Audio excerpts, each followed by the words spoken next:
Hello there. Today I'm continuing a look I've been taking at some of the wines from the South African region of Swartland. And so the wine we have today is Secateurs Red Blend from A.A. Badenhorst, and this is the 2019 vintage of this. Winemaker Adi Badenhorst and his cousin Hein bought this property, which is on the back of Paardeberg Mountain, in 2008 and started making wine there, and very quickly built a really enviable reputation for the wines that they make and in terms of quality and value for money. They were attracted to the farm. It was quite run down, but they were attracted to the farm because it had, I think it was a 69-acre farm, but it had quite a lot of old Chenin Blanc and Cinsault vines, all as bush vines that had been planted in the 1950s and the 1960s. So there was good mature stock there, and they were able to renovate some outbuildings and set up a working winery there. Both Adi and Hein evidently grew up in Constantia, which is the winemaking region near Cape Town.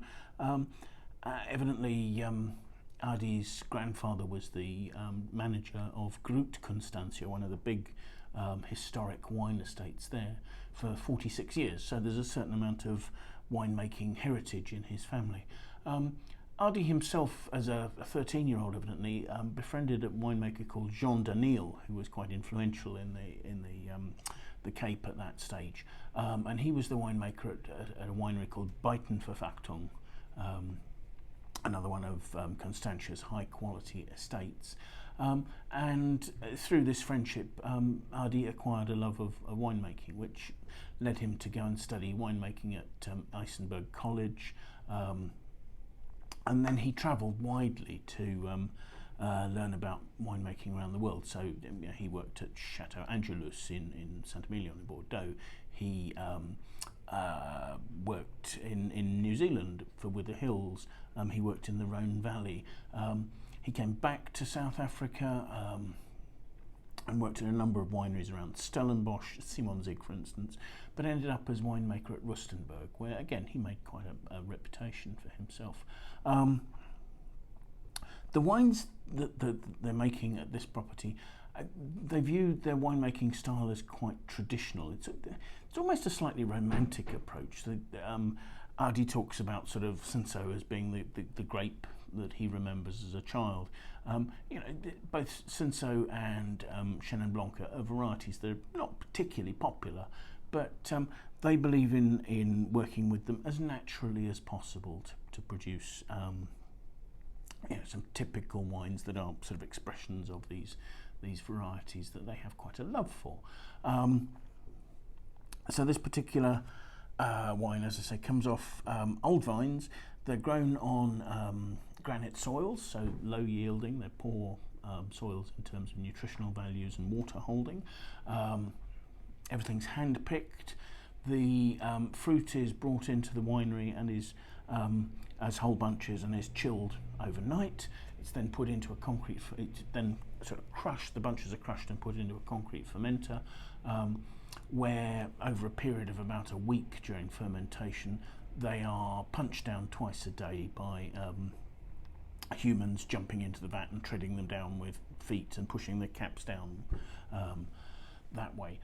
That has two effects in terms of that it obviously pushes the fruit back down into the fermenting juice and breaks the berries, and so helps the fermentation to extract tannins and flavours and colours from the skins.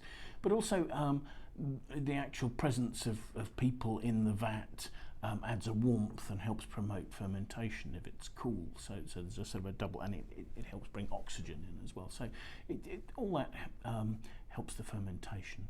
At the end of fermentation, the wine is run off into either concrete tanks or old oak, so that they're aiming not to take any influence of flavour from oak or anything like that to overlay the natural flavours of the fruit. The wine stays in concrete and in old oak for 7 months.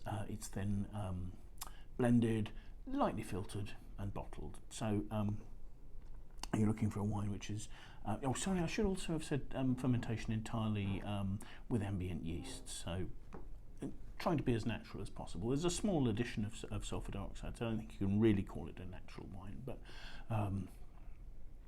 otherwise they're trying to be as true to the fruit as possible. So let's have a look at the wine, shall we? First thing to say, we've got a medium ruby colour here. The colour seems quite dark, but it doesn't have any great depth. I can see through that very easily. Swirling it, I mean, this is a wine of 13% alcohol, so I'm not particularly expecting to see tears forming there, but they are. And the aromas. The aromas are complex, they're tertiary. There's sort of spice, there's farmyard touches there, there's earthy notes. It's quite a rustic sort of aroma. There's an underlying red fruit, a sort of a plummy, rich red fruit, but it's not bursting out of the glass at me or anything like that. And obviously there are no oak influences there as well. Everything's coming from the fruit. So let's have a taste.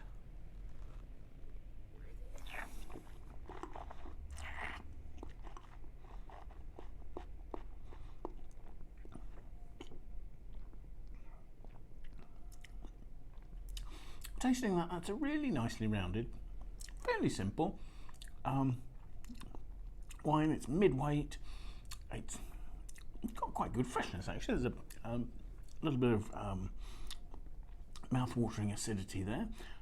There's a little bit of grip. There's a slight licoriceiness to the back palate as the otherwise red fruit, sort of raspberry to red plum notes sort of become more concentrated in the mid palate, but they finish off with a sort of a slightly spicy red fruit note. The 13% alcohol is not doesn't seem particularly hot. It's giving a little bit of roundness to the finish, not a lot there. The wine's completely dry, and there's a little bit of the fine tannins that are giving the grip to the mid palate are a little astringent, so it gives a sort of a slightly rustic character or enhances the rustic character of the wine.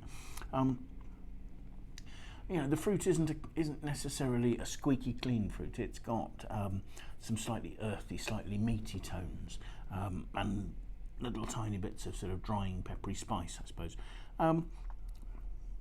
Look, this is not a particularly expensive wine, and I should say, for the price of any of the wines in these videos I do follow the link in the text below, and that will show you current pricing. I mean, sometimes I give prices, but eventually those will go out to date, so it makes more sense to follow the link below and see what sort of price these are at. But this is I think this is a great value wine. You know, easy drinking. It's not going to age particularly. I mean, I wouldn't keep it more than a couple of years. It's not going to drop off a cliff in terms of maturity at any stage soon. But yeah, great to drink now. Completely open, has some grip, therefore would go with food quite nicely. So yes, Secateurs Red from AA Badenhorst 2019 vintage. Thank you for watching. I hope you found it interesting. I hope you'll feel free to like and share this with your friends. Hopefully see you again. Bye now.